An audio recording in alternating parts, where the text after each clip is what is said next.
بسم اللہ الرحمن الرحیم۔ السلام علیکم ورحمۃ اللہ وبرکاتہ۔ حضرت خدیجہ کا یوم وصال ہے قصہ عظمتوں والا، ذرا بیٹھو یہاں لوگو، قریب آؤ سناتا ہوں تمہیں ایک داستاں لوگو۔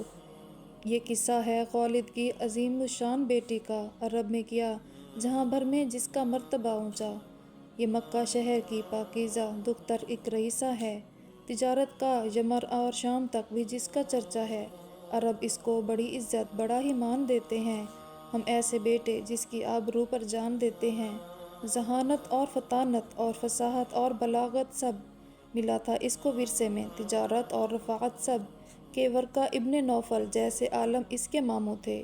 عرب بھر میں تجارت کے تھے اس کے قافلے جاتے، یہ عورت جس کے ہر اقدام میں اتنا سلیقہ تھا، یہ سارے مومنوں کی والدہ حضرت خدیجہ ہے۔ پھر ایسے میں ملا ایک شخص جو سب سے ممتاز لگتا تھا، بہت صادق امین، اللہ کا ایک راز لگتا تھا۔ شرافت ان کی ایسی تھی کہ وہ سب کو ہی بھاتا تھا، اور اس کے ماتھے پر نور نبوت جگمگاتا تھا۔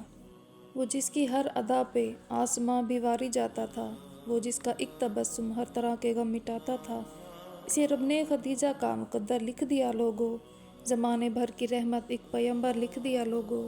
یہ خاوند اور زوجہ سب سے اعلیٰ خاندان بن کر مثالی بن کے ابھرے دوستو عالم کے نقشے پر۔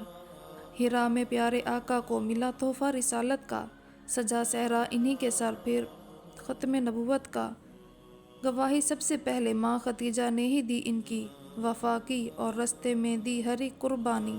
ڈٹی اسلام پر خدیجہ مجسم میں ایک وفا بن کر، ہماری محسنہ بن کر، نبی کا حوصلہ بن کر۔ وہ تھی اسلام کی خاتون اول، مومنوں کی ماں، وہ پہلی مسلمہ، غمخوار آقا ان پہ واری جاں، شہ ہر دو سرا کے گھر کی ملکہ مالکہ ٹھہری، نبی کی چاروں شہزادیوں کی والدہ ٹھہری، رہیں 25 برس تک رسول اللہ کے ہمدم، نبی کی ہر خوشی ہر غم سانجھا غم کریں اس سے رسول اللہ کی الفت کا اندازہ، رہیں جب تک وہ زندہ عقد ثانی ہی نہ فرمایا، ہوئی 64 برس جب عمر ان کی تو وقت آن پہنچا۔